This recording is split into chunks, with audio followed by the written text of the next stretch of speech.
Okay. Senator Butler, I think you were next. Thank you, Mr. Chairman. Thank you for being here.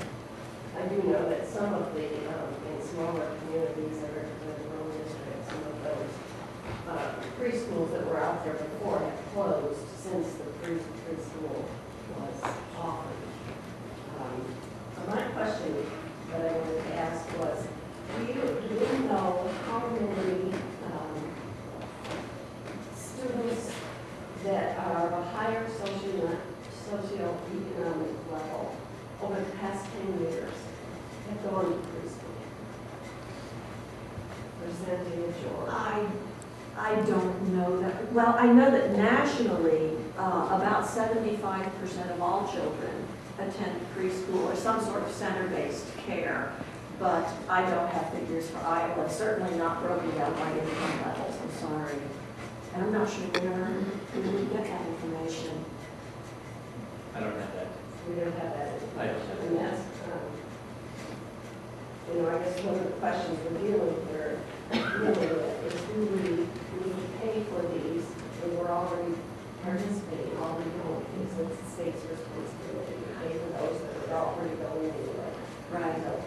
So No, I wouldn't know that. know that. But I do know that there are families who are falling between the cracks, because families who earn less than 100% poverty level, of course, qualify for Head Start. Now, Head Start has a waiting list, but they do qualify for Head Start, so they have that option available to them. And upper income families can pay for the best quality available, but those families in the middle are really getting squeezed. Thank you. Okay. I have Senators Bowman, Hammerly, and Feenstra in that order. If I've missed anybody else, put your hand up again. Senator Bowman. Thank you, Mr. Chairman, and thank you, Dr. and Mr. Kremer, being here today to present this evidence on preschool. Obviously, this is a very important issue. All of us are getting lots of emails about correspondence.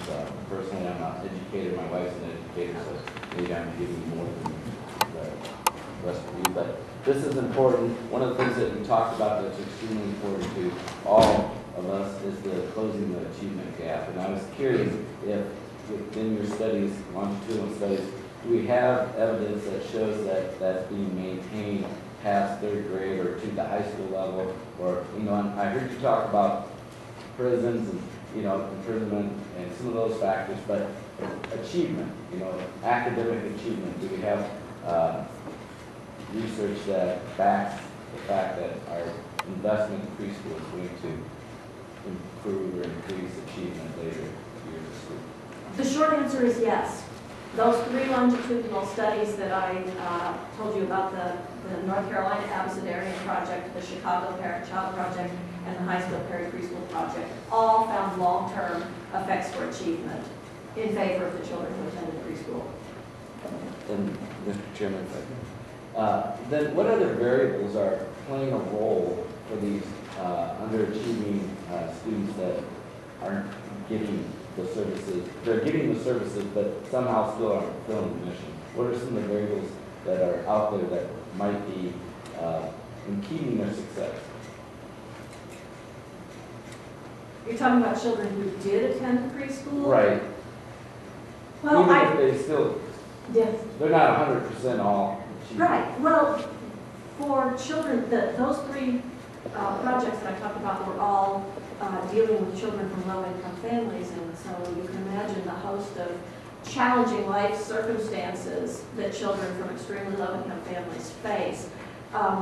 I would hate for anyone around this table to think that 1 year of preschool education was an inoculation, like you get a shot for polio or diphtheria or something. There are so many other environments and so many other systems that children interact with after they leave preschool, any one of which can have a positive or a negative effect on their developmental trajectories. So I don't want you to think about preschool as an inoculation, but as a really good boost. I appreciate that, and that's one of the things that some critics have always said that, well, you're not doing this, well, there's nothing that we can do that's going to be a cure-all for every individual child. Thank you.